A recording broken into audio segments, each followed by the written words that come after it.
Good evening, everyone. Welcome to the Masterclass. It's the 4th of October, and we hope to make the most of the reading today. We are sure you have checked out the zone of proximal development. If you see last time, that's what we were talking about. ZPD and how one can design productive failure. That was a focus last time. Today we have to read a little more and we try and finish this next chapter.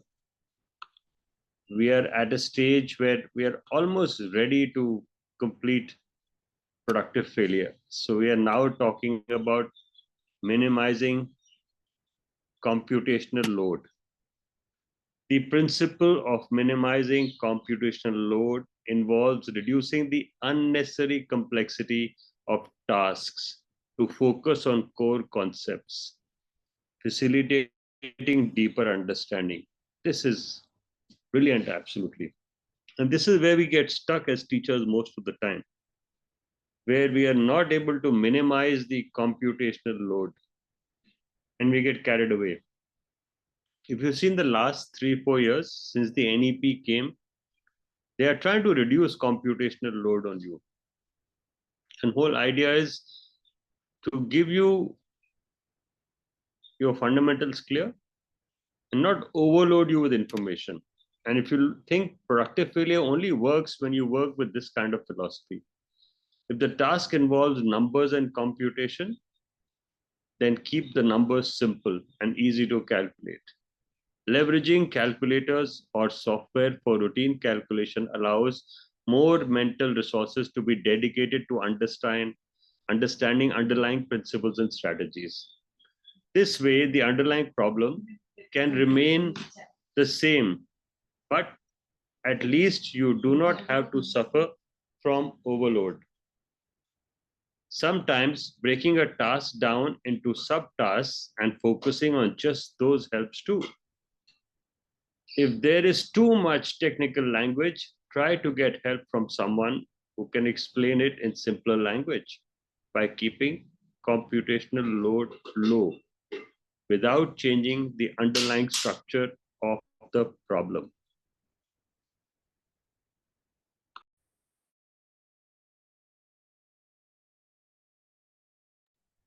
Sorry. It's important now when we are doing to ensure that there's a better chance of learning. So the underlying structure of the problem, that's what you have to be very clear. Design your participation. Let's see what this says. Alongside designing your challenge, you need to think about how you would approach it. Just like when designing participation for others, you too need to think about the same two questions. How and when would you work alone or with others? How would you facilitate your own learning process? Reflect. Go back to your blogs, go back to how you want to do research on the ground, and go back how you want to present. Now, when you think of all these things, there are times where when you design, you will need others, but processing time which you may need to do alone on yourself, working alone or together, regardless of what it is that you are learning, it is good to find a design, a community around you, a group of peers and mentors who can support and guide you. For example, you may want to join thematic study groups where you can engage in group discussions and activities to learn things together. The same goes for online forums to complement or supplement in-person groups, giving you access to peers and experts beyond your immediate circle. Attending workshops and events in the topic of your interest is also an excellent way of supporting and accelerating your growth. However, as noted in the previous chapter, individual preparation for the group activity is the key. You will derive greater benefit from the group if you go into it well prepared. Preparation is really the secret behind the whole story. And if you see the preparation, the better you do your preparation, the more you are stronger in your design and learning. And so often we get stuck with this. Why we should really prepare, how we should prepare. This is very, very important. So, preparation is the real secret behind this whole story. It's important to get your act right. So, designing productive failure will take some time. And the most of the time, let me tell you, goes in preparation alone. And that is the secret behind doing it well. By well prepared, I mean having explored a problem or a topic or a skill yourself first, so that your own knowledge is activated. You are aware of what you can and cannot do, and you are motivated to bridge the gap. This way, you will be ready for assembly. And you can self facilitate both your preparation and assembly by the same two strategies as in the previous chapter: explaining and hacking. Self facilitation via explaining. I've given two TEDx talks thus far. The first one was in 2019 on productive failure and learning. We have shared these. The second one in 2023 was a broader talk on productive failure in a number of domains. In both cases, I remember spending hours preparing for the talk, rehearsing it in the mirror, scripting parts of it if I needed to do so, that I could say what I wanted to say with economy, precision, and impact. It was not simply an exercise in transmission of what I knew to the audience. Even after 15 years of working on productive failure, I thought I could not possibly learn more, but I was surprised. Preparing for my TEDx talks helped me not only understand and improve my own content, but also my confidence and capability in public speaking. The point is not that you have to go searching for a way to give a TEDx talk. The point is that you can pretend that you need to. For example, after having read an article on climate change, or watched a video on longevity science, or heard a podcast on the French Revolution, or learned a new concept in mathematics, you can pretend to explain all of it to a friend or family member with precision, economy, and impact, and rehearse it as much as possible to make it the best explanation you can give. When you have to explain something to someone, you engage actively with the material, which place you high on the activation platform. Therefore, as already noted in the previous chapter, it is not surprising that research along strongly supports the principle that when we prepare to explain something to someone and then actually deliver it, on both counts we benefit. Do not worry if you do not fully understand the material. The whole point of preparing to explain and actually explaining is to help you learn better. When you have a breakdown and the concept into smaller parts, create analogies, or even prepare mini lessons or exercises. It forces you to organize your thoughts and make the subject matter clear in your mind, highlighting areas you understand well and those you might need to revisit. The act of explaining something to someone else requires recalling the information, a kind of retrieval practice, which strongly strengthens memory retention. And as you prepare to teach, you will likely discover gaps in your own understanding, providing an opportunity to fill these gaps before they become problematic.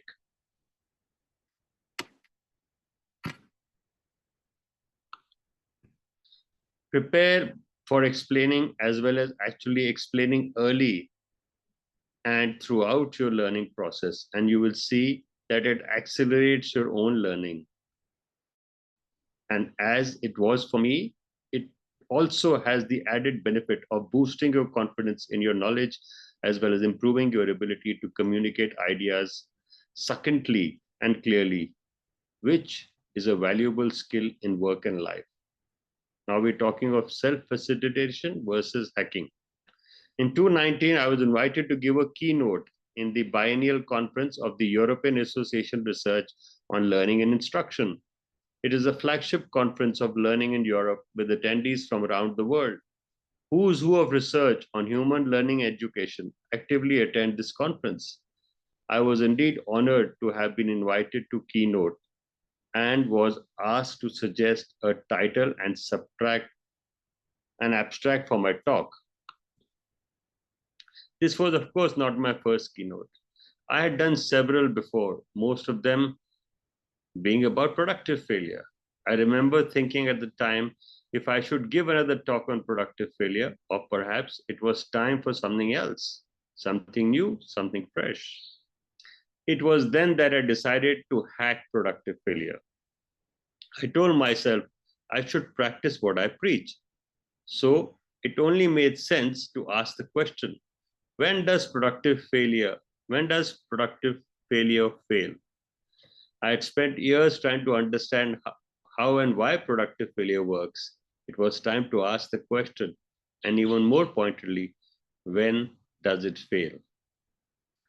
Answering this question required that we, my then doctoral student Tanmay Sinha and I, undertake a systematic review and meta-analysis to gather all the experimental studies on productive failure and try to detect a pattern across the various studies to understand when productive failure fails, which turned out to be the title of my keynote in the end. We found a simple answer.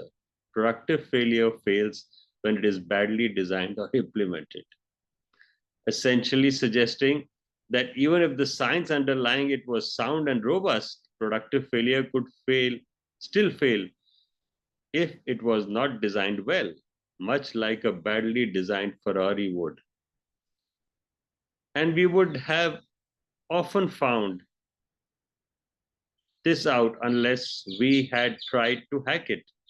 The only way we could do so was by asking failure question itself.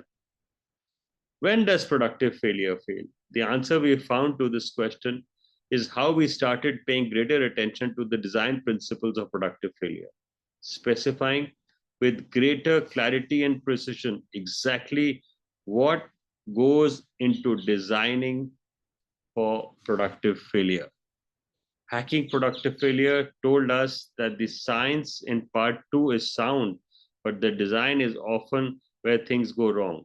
That is why part three of the book is dedicated to design. That's where we are. The same hacking principle can be applied to anything we want to learn, from the causes of war to science to literature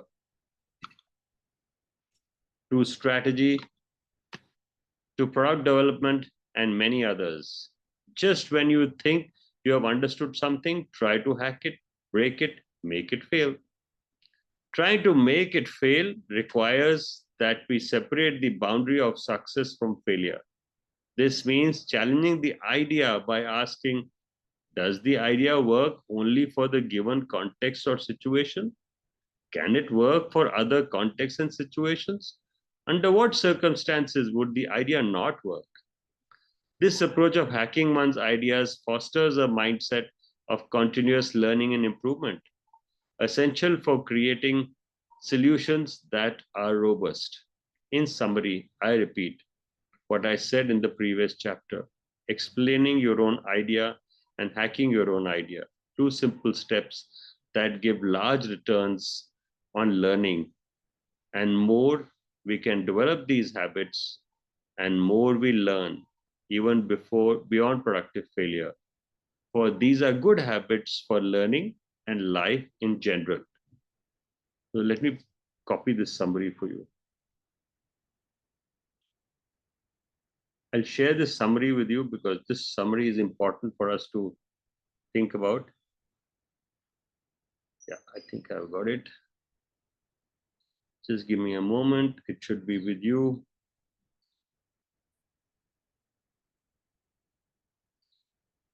My challenge today is not being in my usual place and with my home devices. So I'm trying to improvise and see how productive failure works here. Okay, this is done. So I need to share this with you. Let me get this across to you. You will, in a moment, find it in the Teachers Academy in WhatsApp. So I will repeat the summary. I repeat what I said in the previous chapter, explaining your own idea and hacking your own idea. Two simple steps that give large returns on learning. The more we can develop these habits, the more we learn, even beyond productive failure. For these are good habits for learning in life. I want to pause here and check if anyone has any question and why hacking your idea is important.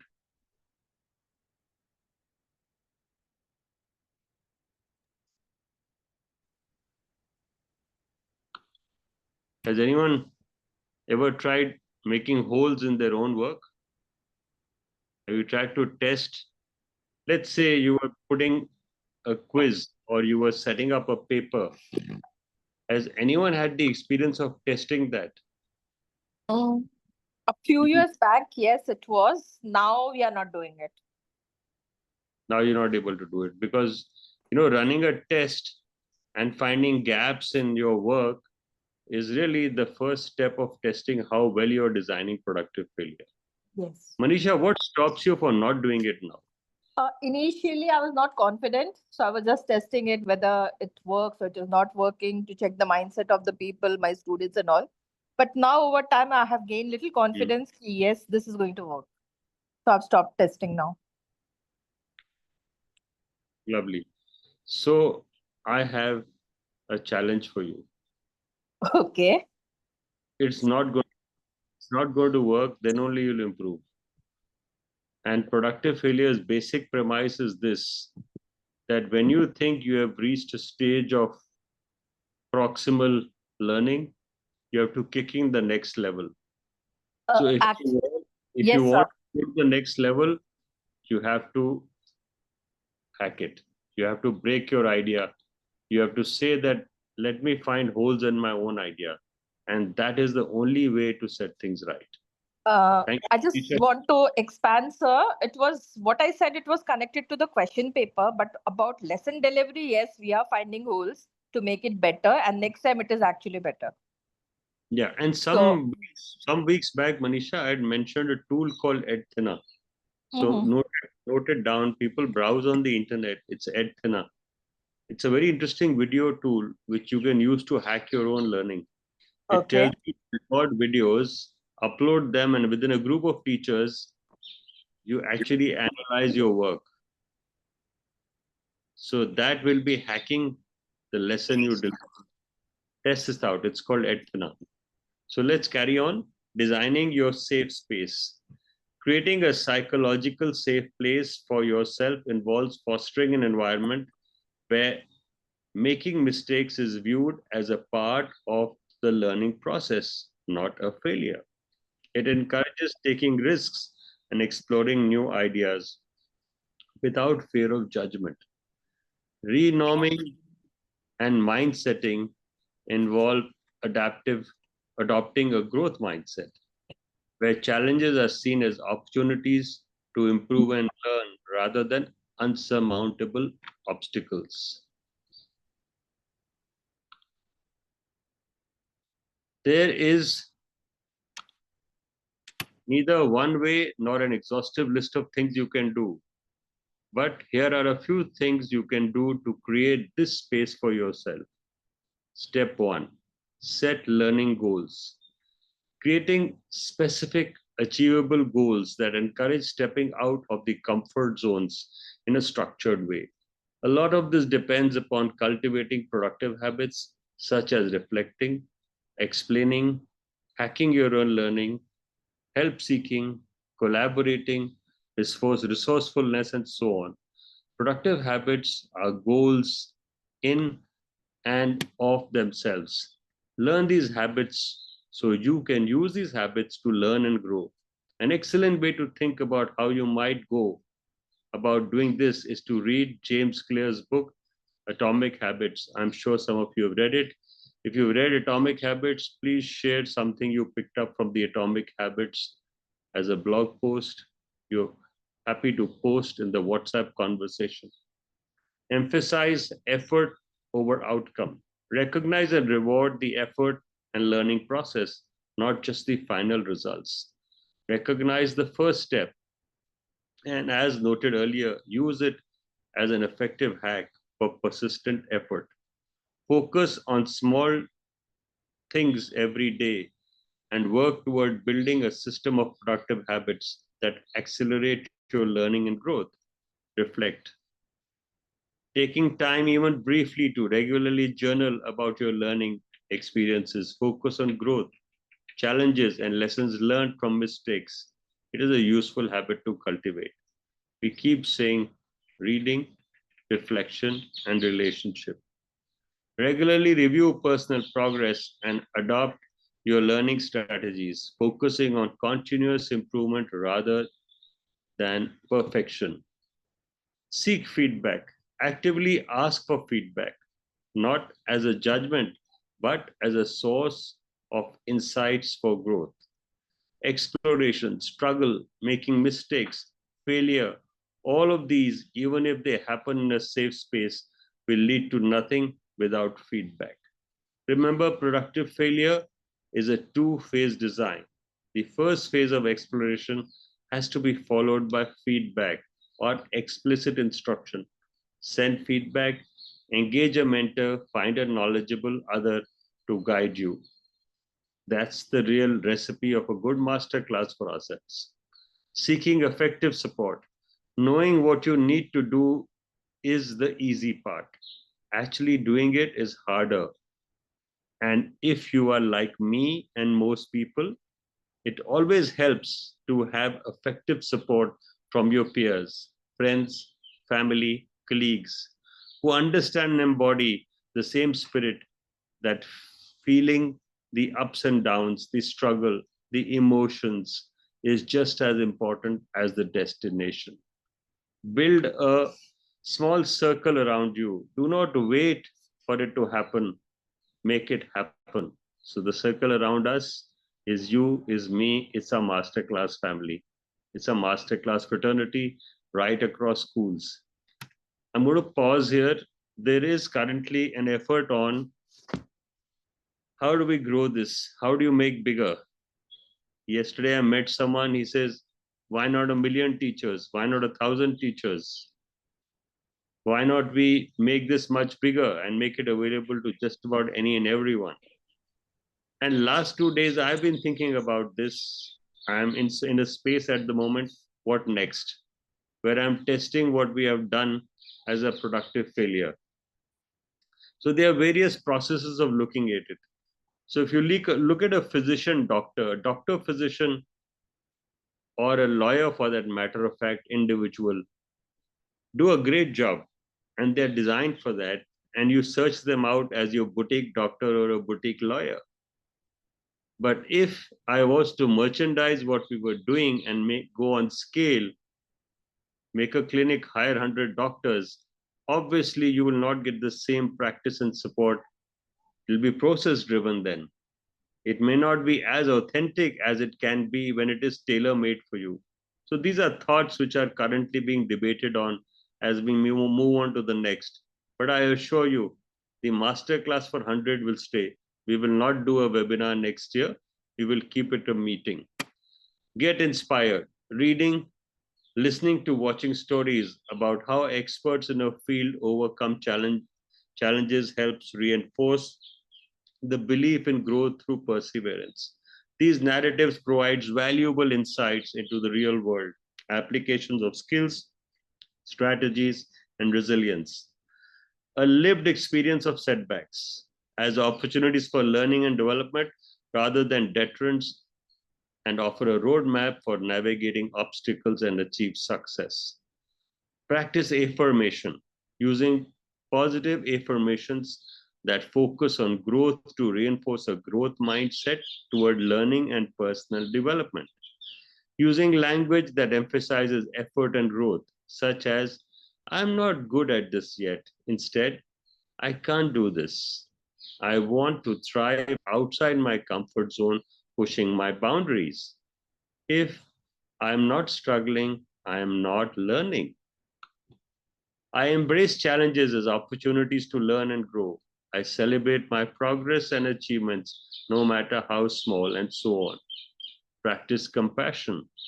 Be kind to yourself and others. Practice mindfulness and self compassion. Exercises to reduce self criticism and anxiety about making mistakes. Everyone feels the same way when learning new things. Everyone feels a bit out of depth. Everyone feels some anxiety.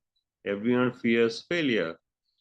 Practicing compassion for others and yourself is absolutely critical. Practicing compassion is a practice we do at the Teachers Academy, and that's what hashtag Happy Teachers is all about. Acknowledge luck. Finally, mindset. Finally, amidst all of the above, one must acknowledge the important role luck plays. Learning and growth often involve a combination of preparation and luck. While we can diligently equip ourselves with knowledge, skills, and opportunities, unforeseen circumstances and chance encounters significantly influence our journey. Luck can manifest in unexpected opportunities, chance meetings, or fortunate or unfortunate events that are often not within our control. For example, it took me a long time to understand the role of luck, and when I did, it helped me finally overcome disappointment and despair after after my knee injury abruptly ended my plans. So Dr. Manu Kapoor wanted to become a soccer player. Therefore, while preparation lays the groundwork for success, embracing the element of luck reminds us to stay open minded, adaptable, and ready to seize unexpected opportunities that can propel us forward in our endeavors. Luck, as they say, favors the prepared. The whole is greater than the sum of small parts. I started the idea of productive discontent. It gets us in the zone, the place where deep learning happens. But it is also the zone we might struggle as we explore and even fail as we generate ideas and solutions. It is not a nice feeling to struggle or fail. It is okay to doubt ourselves from time to time. But when you do, tell yourself it is okay to fail. Renorming and mind setting are key. The more we embrace it, the more we will grow. Embracing productive discomfort, the art of becoming comfortable with being uncomfortable, all in the service of learning and growth. And this is where productive failure comes in. Struggle and failure alone do not guarantee learning. Even the healthiest of mindsets are not sufficient on their own. To make failure productive for ourselves, we need to carefully design for it, be deliberate, intentional, and resourceful. Seek out the right kind of expert help, work with people, and plug and build a support community around ourselves. Designing for and using all the principles in each of the three layers can seem daunting. So the layers about the social surround, I hope you remember the layers. If you look into the WhatsApp, you will find the layers. We have shared them with you. You can reflect, just pop right in and check the layers and tell me if you find them. Just pop into your WhatsApp chat. You will find the layers starting from social surround and how we go inside. The two previous sessions, we have talked about the layers and we have shared details about how you can make them, how you can use them, and why proximal development happens.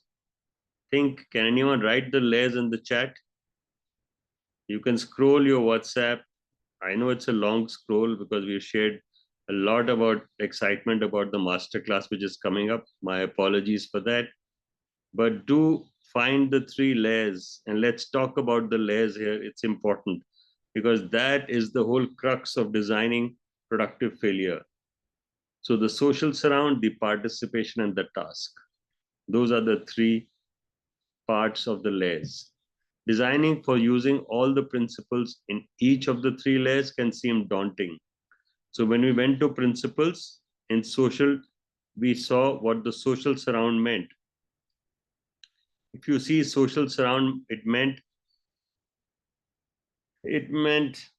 safe space, renorming, mind setting. Then you came to participation, and participation had its own challenge. And if you look at a step further, we have shared all this in the Happy Teachers blog. You can find it there also. Participation, supporting collaboration, facilitating, explaining your ideas, hacking your ideas. And finally, the task.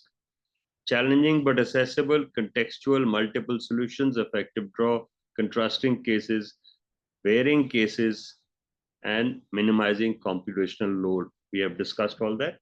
Pick a few low hanging fruits, as they say. Pick one even, work on it gradually, add more to mix, build it up over time. And as you do, you will start to see the synergetic effects of the principles as a system where the whole is greater than the sum of the parts.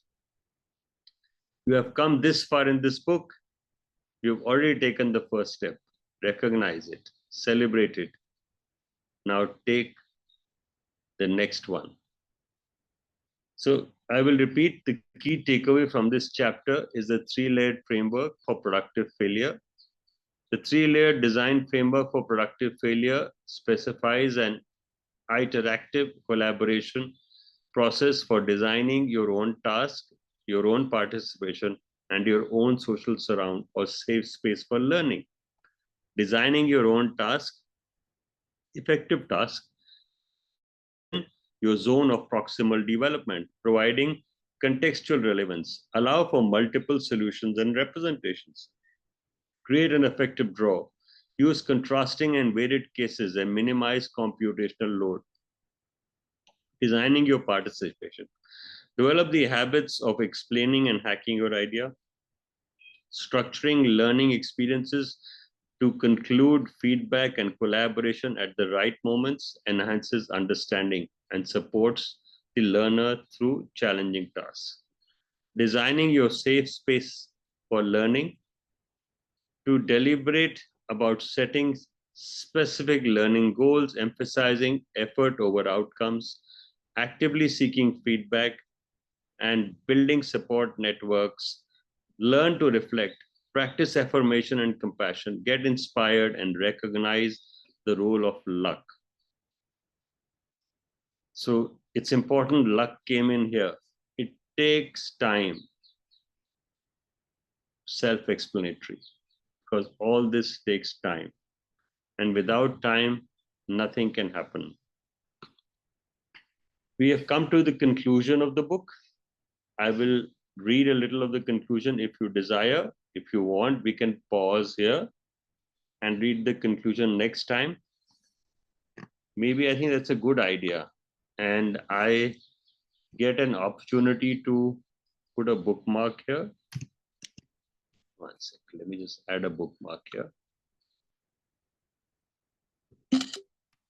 So we are coming to the conclusion. We will read the conclusion in the next session. We are going to meet next Saturday. We will not meet on 18th, but we will meet on 25th instead. I'm sorry, on 18th I can't join you.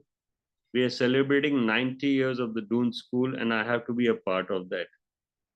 As the book is coming to an end and the conclusion portion, I would like to read them myself for you.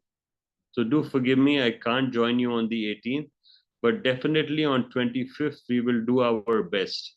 So that's one bit I wanted to mention.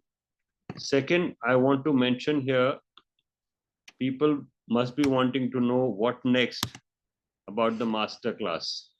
So the what next about the masterclass is very easy to find. Just go on our website. In the programs, you can find a bit about the Teachers Academy. Don't bother about that. You know that. Go to the join page. All our programs are listed here. You don't have to join GSA. That's for schools. You don't have to join Sunday school. That's for students and teachers who wish to join. You don't have to join the Saturday Learning Forward Saturday. That's the early childhood program. Sorry, the screen's shaking so much. Go right down and you will find this particular program. It's called Saturday Masterclass with Sandeep Dutt for 100 participants only. The details are there. And for joining, it's very simple. Just press join here and all the instructions are there. Fill the form, submit 3,000 rupees, and you're registered. There's no other charge. We will read together next year, starting from 1st of November this year. We will also be looking at, in retrospect, what you picked up in the Masterclass 25, plus why Master 26 is going to be different from 25. As far as 25 was concerned, we were talking about productive failure and design thinking. As far as next level is concerned, its focus is more on art of thinking clearly. So deeper incentive will be for you to become more creative. A deeper incentive for you is a fantastic conversation between a teacher and a philosopher, which is what is the art of happiness about. So we will refer to the art of happiness. We will refer to the art of creativity. And yes, we will definitely go deep dive into a lot more of reading and learning together. So I wanted to explain to you how you can get across to the masterclass, how you can actually open a little bit of it and sign up yourself. I'm not sure whether you know or not, masterclass sessions are separate from My Good School. They are separate from anything we do in GSA. Masterclass sessions are not part of My Good School or GSA. They're absolutely distinct. I'm taking you to the library. What we've added recently in the library is the Creative Act. We will use this for the masterclass. We've added the art of thinking clearly. We will use that for the masterclass. Yes, we will also use cybernetics, which we have been referring to. But what is very important is what I mentioned today in the main poster somewhere. Let me see if I can find that. It's about the art of a conversation between a teacher and a philosopher, and it's about the courage to be happy. Now, as we keep talking about happy teachers, there is a small article I have posted today about challenges teachers are facing and why teachers are quitting. I think you should read that article. It's an article by a very, very senior professor. You've heard the people, and he's the man who has done enough work in NCRT. Please read that article.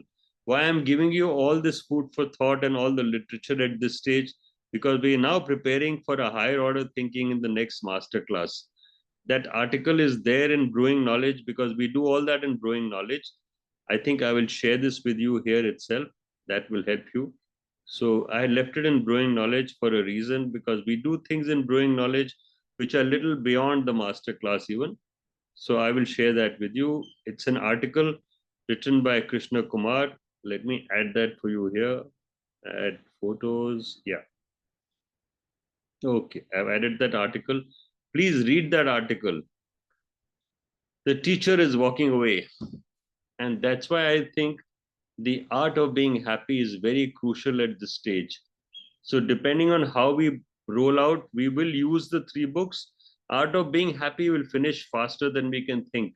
And Art of Thinking clearly will go along with the Art of Being Happy. And finally, the Creative Act.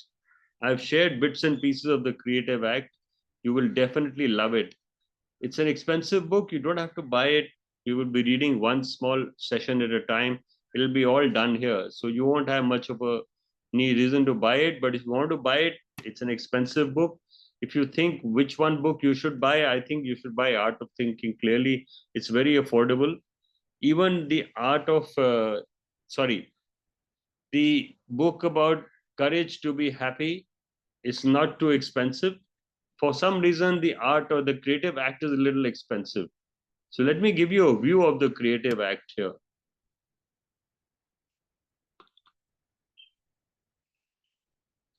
I've shared a summary of the content of the creative act. This book itself is a creative act. The design of the book, the way it is done, and the topics it touches, it's absolutely fascinating. So let's see if we can see the content of the book. Find it here. Is it here? Okay, these are annotations. So I've clicked the wrong link. This should be the content. Yeah. So it talks about starting with everyone as a creator, then the source of creativity. Like in productive failure, there's awareness, there's unseen, they're looking for cues, and slowly it delves into the art of creation. How self doubt is overcome, how distractions come your way, how collaboration intentions work, how the opposite is true sometimes: listening, patience, beginner's mind, inspiration, habits, seeds, experimentation, and it goes on and on. It's a beautiful 78 essays. So these are actually small essays, they don't take long to read. And we will understand so many of these values, so many of these thoughts which you need to become a happy teacher. So that's the creative act. So I know for me and like for you, it seems daunting at this stage. How will this pan out? How will the masterclass happen? I can't tell you if I have an answer for that or not. But yes, we will do our best to be as engaging as always and help you read ahead. Yeah, now we are there in a meeting, and let me see there's something on the chat. Task participation. Yeah, thank you, Gurdeep, for filling that. Gurdeep, you have something to add? No, sir. Looking forward to all the books that you have shared just now for the next master class. And I'm registering. So I think I will be the second one to register. Yeah, Meenakshi is the first one. You'll be the second one. Yeah. So I'm simultaneously I'm registering for the same. Please register. Why don't some of us register now? I'll get a message. I give you these Yes. 5 minutes to register. That may be a good idea. So why don't some of you register for the master class? Don't think it's a pressure. It's just like Gurdeep said the other day beautifully. At least once in a week, we sit down and read. I think that itself is the biggest game of the Teachers Academy, where we teachers, if we sit down religiously and read diligently every week, just 45 minutes, we're not asking for more than that. I think it'll make hell of a difference to your lives. And with that spirit, we hope you will enjoy the masterclass and what we do. We are staying to time today. I still want to go back just for a moment. In the meanwhile, you can do what you want. Let me see if I have something on happy teachers. Yeah, there is a post or two which I may want to share. So let me just go there.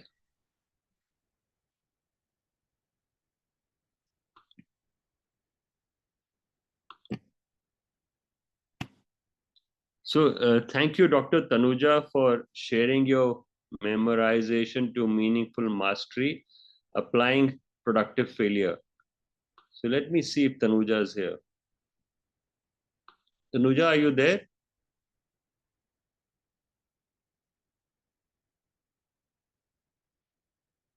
Tanuja, could you please unmute? I can ask her to I can do that for you.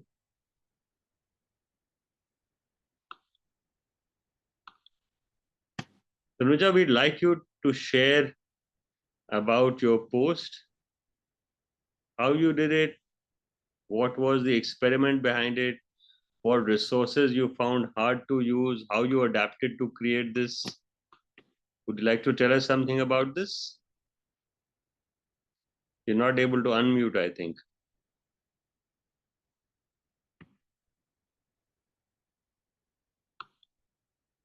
So there's a post by Tanuja. Have a look at it. She has given you her experiment there. They have done a research to explore the application of Manu Kapoor's book Productive Failure in class 7 in a classroom of 40 students during the teaching of subject verb agreement.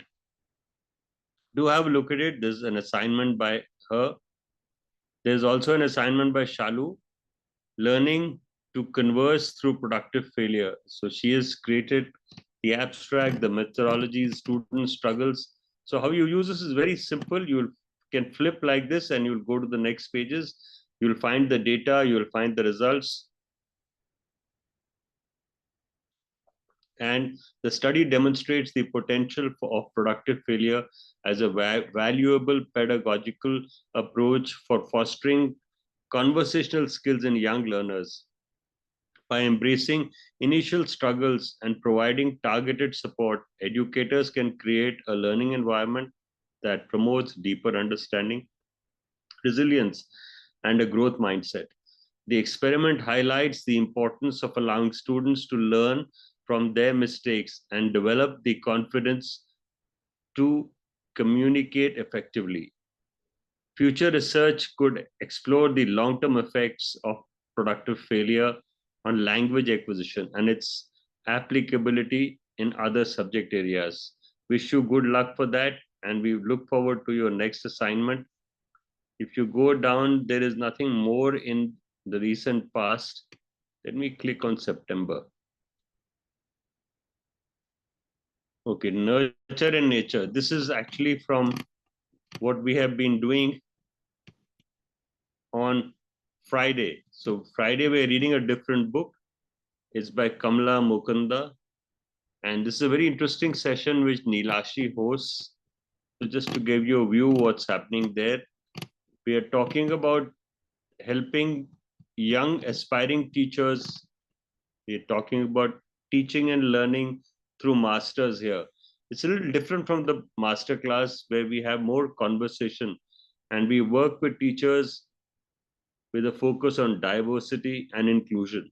So we are very sensitive to the fact we can give our skills and get skills from everyone. That's the spirit of Friday Brewing Knowledge. It's a very small cohort.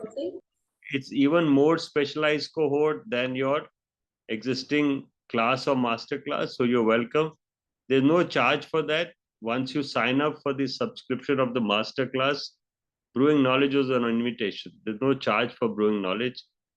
Yes, there is the early years learning development program happening at 2 p.m., but that we do with institutions, and in that we want a group a group of school teachers to sign up.